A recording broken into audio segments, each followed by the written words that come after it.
Hello, നമസ്കാരം. Social മീഡിയയിൽ രണ്ട് മൂന്ന് ദിവസമായിട്ട് നമ്മൾ കാണുന്നൊരു വിഷയമാണ് നമ്മുടെ ഒരു ബാങ്കിൻ്റെ മാനേജറും അവിടെ വന്ന നിക്ഷേപകരും തമ്മിലുള്ള ഒരു വാക്കുതർക്കങ്ങളും കാര്യങ്ങളൊക്കെ.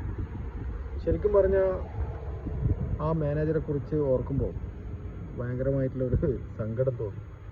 കാരണം ഒരു മാനേജർ പോസ്റ്റിലൊക്കെ ഇരിക്കുന്ന ഒരാളെന്ന് പറയുമ്പോൾ അത്യാവശ്യം നല്ല വിദ്യാഭ്യാസ യോഗ്യതയും നല്ല പരിചയ സമ്പത്തും ബാങ്കിങ് മേഖലകളിൽ ഒരുപാട് ആൾക്കാരെ കണ്ടും ആ കസ്റ്റമറുടെ കാര്യങ്ങളൊക്കെ സോൾവ് ചെയ്തും മുന്നോട്ട് വന്ന നല്ല രീതിയിൽ വിദ്യാഭ്യാസമൊക്കെ ലഭിച്ച ഒരു മനുഷ്യനായിരിക്കും മാനേജർ എന്നാണ് നമ്മുടെയൊക്കെ ധാരണ. പക്ഷേ അദ്ദേഹത്തിൻ്റെ വിദ്യാഭ്യാസ യോഗ്യതയോ മറ്റ് ഘടകങ്ങളോ ഒന്നും അദ്ദേഹം കാത്തു സൂക്ഷിക്കാതെ ഒരു നിക്ഷേപകനോട് വളരെ മോശമായ രീതിയിൽ പെരുമാറുന്ന ഒരു ശൈലി, പ്രത്യേകിച്ചും ഒരു ഗുണ്ടാ സ്റ്റൈലിൽ വിരൽ ചൂണ്ടി മിണ്ടിപ്പോകരുത്, ഇറങ്ങിപ്പോടാ, ഇനി മേലിൽ നീ ബാങ്കിൻ്റെ പരിസരത്തോ പടിയോ ചവിട്ടരുത് എന്നൊക്കെ ആജ്ഞാപിക്കുന്ന രീതിയിലേക്ക് അദ്ദേഹം മാറുമ്പോൾ സമൂഹത്തിൽ ശരിക്കും പറഞ്ഞാൽ നമുക്കൊക്കെ ഉണ്ടാകുന്ന ഒരു പ്രതീക്ഷയും വിശ്വാസമൊക്കെ ഉണ്ട്. ഒരു ബാങ്ക് മാനേജർ അവരുടെ വിദ്യാഭ്യാസ യോഗ്യത എന്നുള്ളതൊക്കെ അതിനൊക്കെ നശിപ്പിക്കുന്ന രീതിയിൽ ഇത്തരം ചില വ്യക്തികൾ ചെയ്യുമ്പോൾ ഈ മേഖലകളിൽ ജോലി ചെയ്യുന്ന ഒരുപാട് ആൾക്കാരുടെ പേര് മോശമാക്കുന്ന രീതിയിലുള്ള ഒരു പ്രവൃത്തിയായിപ്പോയി എന്നെനിക്ക് തോന്നി.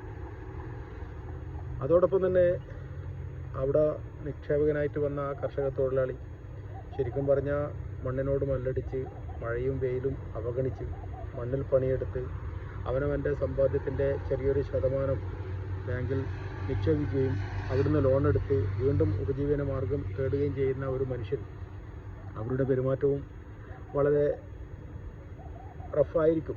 കാരണം മണ്ണിനോട് മല്ലടിക്കുന്ന ഒരു മനുഷ്യൻ്റെ മനസ്സും ശരീരമൊക്കെ ഏകദേശം അത്തരത്തിലായിരിക്കും. പക്ഷേ എന്നാൽ പോലും അദ്ദേഹവും ആ കർഷക തൊഴിലാളിയും ആ മാനേജരോട് കാണിച്ച ഒരു സ്വഭാവ രീതിയും ന്യായീകരിക്കാൻ പറ്റുന്നതല്ല. കാരണം ഒരു മാനേജർ പൊസിഷനിൽ ഇരിക്കുന്ന ഒരു മനുഷ്യനോട്, ഇനി മാനേജറല്ല സാധാരണ രീതിയിലുള്ളൊരു മനുഷ്യനോടായാൽ പോലും താൻ എടോ പോടോ എന്നുള്ള വിളി അദ്ദേഹത്തിൻ്റെ ഭാഗത്തുനിന്നുണ്ടായി. അത് മിക്കവാറും മാനേജറുടെ ഭാഗത്തുനിന്നുള്ള പ്രകോപനം കൊണ്ട് സംഭവിച്ചതാണ്. എന്നിരുന്നാൽ പോലും അദ്ദേഹവും കുറച്ചും കൂടി സംയമനം പാലിക്കണമായിരുന്നു. പക്ഷേ എനിക്കിതിൻ്റെ അകത്ത് തോന്നിയ വേറൊരു വിഷയം, ശരിക്കും പറഞ്ഞാൽ ആ ബാങ്കിൽ മറ്റ് ആൾക്കാർ ഇതൊക്കെ കണ്ടും കേട്ടും നിൽക്കുന്നുണ്ട്.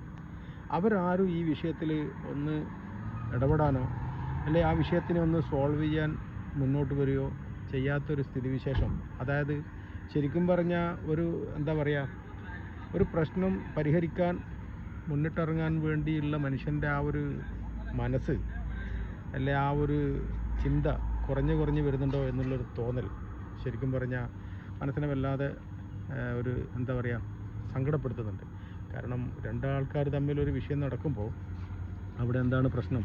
ആരെങ്കിലും ഒരാളെങ്കിലും സംസാരിക്കാണ്ടിരിക്കൂ, അല്ലെങ്കിൽ ആരെങ്കിലും ഒരാളെങ്കിലും കുറച്ചൊന്ന് ക്ഷമിക്കൂ എന്ന് പറയാൻ പോലും അവിടെ കൂടിയിരുന്ന ആരും മെനക്കെട്ടില്ല എന്നുള്ളത് നമ്മുടെ സമൂഹത്തിൻ്റെ ഈ ഒരു പോക്ക് ശരിക്കും ഉൾക്കൊള്ളാൻ പറ്റുന്നില്ല.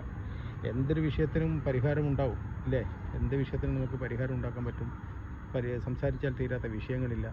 അപ്പം ഒരിക്കലും മാനേജറുടെ ഭാഗത്തുനിന്ന് ഇത്തരം പ്രവർത്തികൾ ഉണ്ടാകാൻ പാടില്ല. ആ മാനേജർക്കെതിരെ ബാങ്ക് നടപടിയെടുത്തോ ഇല്ലേ എന്നൊന്നും അറിയില്ല. എന്തായാലും ഇനിയെങ്കിലും ഇത്തരം പ്രശ്നങ്ങളോ ഇത്തരം പെരുമാറ്റങ്ങളോ ഇല്ലാതെ കാര്യങ്ങളൊക്കെ മുന്നോട്ട് പോട്ടെ. അതുപോലെ തന്നെ ബാങ്കിൽ ആവശ്യങ്ങളായിട്ട് പോകുന്ന നമ്മൾ വളരെ നല്ല രീതിയിൽ അവിടെയുള്ള ഉദ്യോഗസ്ഥന്മാരോട് പെരുമാറാൻ നമ്മളും ശ്രമിക്കണം. Okay, by.